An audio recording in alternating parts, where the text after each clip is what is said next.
So many people still ask me, Swathi, do I need trekking poles? And this question still baffles me because yes, you do need trekking poles. That's the answer all the time. Many people even ask me, do I need one trekking pole or do I need two? And my answer is always that you need two trekking poles.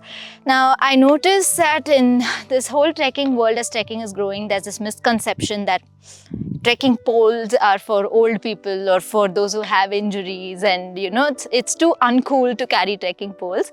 But I want to tell you, trekking poles are lifesavers in the mountains, because as you're climbing uphill, they help conserve the energy that you're exerting. It actually acts like two additional limbs for you, so it's almost like walking on four legs like any other animal in the wilderness. And while coming down, it gives you so much balance and stability. Like right now, even on this kind of rocky terrain, there are so many times I've just used a trekking pole to balance myself and not fall or slip.